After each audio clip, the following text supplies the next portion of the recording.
மக்களே வணக்கம். இன்னைக்கு சிறகடிக்க ஆசை சீரியல் எபிசோட்ல பாத்தீங்கன்னா நம்ம விஜயம்மா வந்து ரொம்ப கத்தி ஆர்ப்பாடம் பண்ணிட்டு இருக்காங்க. இப்ப அப்பா வந்து ஆகணும், யாருன்னா போய் தேடுறீங்களா இல்லையா, எல்லாமே இப்படியே பண்றீங்களே, எனக்கு அப்பா வந்து ஆகணும்னு சொல்லிட்டு கத்திட்டு இருக்காங்க. மனசு வேதனைப்பட்டுட்டு இருக்காங்க. எந்த நேரத்துல ஸ்ருதியும் ரவியும் விஜயாவுக்கு சமாதானப்படுத்திட்டு இருக்காங்க. அம்மா முத்து மீனா போயிருக்காங்கம்மா, நீ கவலைப்படாத, கண்டிப்பா வந்துருவாருமா அப்பான்னு சொல்றாங்க. இவங்க சமாதானம் ஆற மாதிரியே இல்லை. இவங்க பேசுறத கேட்டு பயன்படுத்திய ரோகிணி என்ன பண்றாங்க, உடனே போட்டு சூடா டீ போட்டு எடுத்துட்டு வராங்க. அதில் இந்த தூக்க மாத்திரையும் கலந்து கொடுத்துட்றாங்க. ஆரம்பத்தில் விஜயா அதுக்கு வேண்டான்னு சொல்றாங்க. ஸ்ருதியும் ரவியும் கம்பல் பண்றாங்க. அம்மா எதுவுமே சாப்பிடலம்மா, காலையில் இதை வச்சு குடிமான்றாங்க. இதை குடிச்சிட்டு இதை விஜய் அம்மாவும் குடிச்சிடுறாங்க. நான் என்ன நினைச்சேன், விஜய் இதை குடிச்சிட்டு 2 நாளைக்கு எழுந்துக்க மாட்டாங்க, ஃபிளாட் ஆயிடுவாங்கன்னு நினைச்சாங்க. எல்லாமே வேஸ்ட். உடனே ஃபோன் கால் வருது ரோகிணிக்கு. அப்போ தான் மகேஸ்வரி கால் பண்ணுறா. என்ன ரோகிணி, உங்கள் மாமியாருக்கு அந்த மாத்திரை கலந்து கொடுத்துட்டியான்னு கேட்குறாங்க. ஆமாம் நீ கலந்து கொடுத்துட்டேன், நேரம் குடிச்சிட்டு ஃப்ளாட் ஆகிட்டு இருப்பாங்கன்னு நினைக்கிறேன்னு சொல்லிட்டு ஒரு மெத்தனமாக பதில் சொல்லிட்டு இருக்காங்க. சாரி ரோகிணி, நான் வந்து விட்டமின் டி டேப்லெட் எனக்கு டாக்டர் கொடுத்தாங்க, அதை நான் மாற்றி கொடுத்துட்டேன்டி அப்படின்னு சொல்கிறாங்க. ஏன்டி எந்த வேலையும் நீ உருப்படியே செய்ய மாட்டியா, என்னை வம்பளை மாட்டி விடுறதுக்காக நீ பண்ணிட்டு இருக்கியா என்ன மகேஸ்வரின்றாங்க. சாரி ரோகிணி, தெரியாமல் நான் கவர் மாற்றி கொடுத்துட்டேன்னு சொல்கிறாங்க. ரோகிணியும் நினச்சா அப்பா இந்த மாத்திரை கொடுத்து 2 நாளைக்கு மாமியார் தொல்லேருந்து நம்ம தப்பிச்சுக்கலாம் அப்படின்னு சொல்லிட்டு ஒரு யோசனை போயிட்டு இருந்தது. ஆனால் அவன்னு நினைக்க வேற ஒரு விஷயம் தாங்க நடந்திருக்கு. விஜயாவுக்கு வந்து இந்த டீயை குடிச்ச உடனே ரொம்ப மோர் தென் எனர்ஜி வந்தோடனே ரொம்ப கத்த ஆரம்பிக்கிறாங்க. அவங்கள ஆட்டிடியூட்லாம் வேற மாதிரி இருக்கு. எல்லாரையும் கூப்பிட்டு சத்தம் போட்டுட்டு இருக்காங்க. மனோஜ் இங்க வாடா, எங்கடா போயிட்டு வந்து, அப்பா எங்கடா, ஒழுங்கா தேடி கண்டுபிடிச்சியா இல்லையான்னு சொல்லிட்டு அதட்டுறாங்க. அங்கே ஸ்ருதி ரவியுமே மிரட்டிட்டு இருக்காங்க. அந்த நேரத்தில் மீனாவும் வந்துடா. மீனா எங்கடி போயிருந்தேன், என்னாச்சு, இல்லை அத்தை அவர் போயிருக்காரு, எப்படியோ கண்டுபிடிச்சி கூட்டின்னு வந்துடுவார் அப்படின்னு சொல்லிடுறாங்க. சொல்லி சமாளிச்சிடுறாங்க.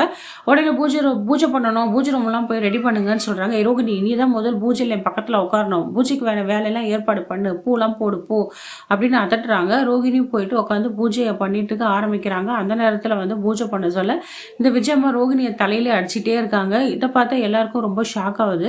மனோஜுக்கு என்ன பண்ணுறதுன்னு தெரியல. ஆனால் மனோஜ் வந்து தடுக்கல, ஏமா அப்படி பண்ணுறேன்னு கூட கேட்கல. அவன் பாட்டு அப்படியே ரசிச்சுட்டு வேடிக்கை பார்த்துட்டு இருக்கான். அந்த நேரத்தில் முத்துவும் வந்துடுறாரு. முத்து அந்த பார்க்கறதுக்கு ரொம்ப சோகமாக தான் இருக்காரு.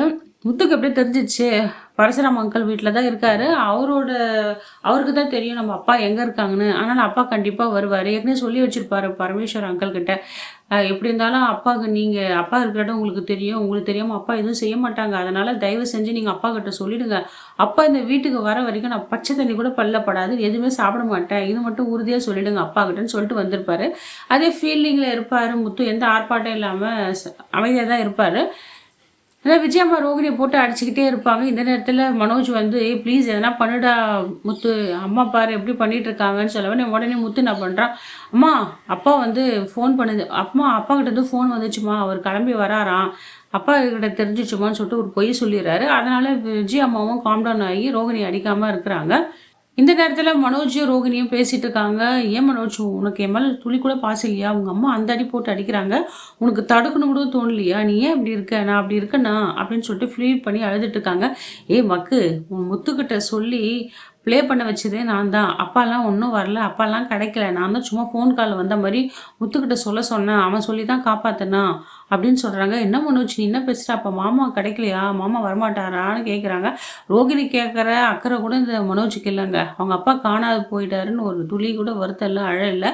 இந்த முத்து மட்டும்தான் போய் ரொம்ப தேடிட்டு இருக்கான். எங்கள் ஸ்ருதி ரோமியை தான் ரொம்ப கவலைப்பட்டு அழுதுட்டு இருக்காங்க.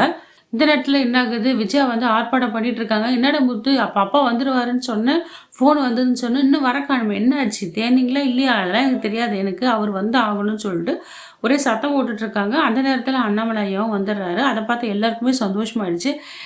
விஜயம்மா ஓன் அழுகுறாங்க. ஏங்க என்னை விட்டு எங்கெங்க போனீங்க, எனக்கு ரொம்ப கஷ்டப்படுத்திட்டீங்க, எனக்கு தூக்கம் இல்லை, எனக்கு மனசே சரியில்லைங்க, ஏன் இந்த வேலை பண்ணீங்க நீங்கள் அப்படின்னு சொல்லிட்டு ரொம்ப சந்தோஷமாக தான் இருக்காங்க. அவர் வந்தவுடனே இல்லை அழாத விஜயா, நான் தான் வந்துட்டேன்ல அப்படின்ட்டு முத்து ஓடி போய் கட்டி அணைச்சிக்கிறார். அவங்க அப்பா பார்த்து யாருக்குமே அது தோணலைங்க. மனோஜுக்கு ஏன் தான் அவர் வந்தவன்னு ஒரு பக்கம் இருக்குது. முத்து தான் போய் அவங்க அப்பா கட்டி அணைச்சிக்கிட்டு ரொம்ப சந்தோஷப்படுறாரு. ஏன்னா அண்ணாமலையா திரும்பி வர காரணம் முத்து மட்டுமே தான் இருக்கும். ஏன்னா அந்த வார்த்தை சொல்லியிருப்பான், நீ அப்பா வரலன்னா நான் சாப்பிடவே மாட்டேன், பச்சை தண்ணி கூட குடிக்க மாட்டேன், அது சொல்லியிருப்பான்ல. அதுக்காக தான் வந்து அண்ணாமலையா வந்து எவ்வளோ கவலையாக இருந்தாலும் நம்ம பையன் கஷ்டப்படாக்கூட சொல்லிட்டு வீட்டுக்கு வந்திருப்பார் மக்களே.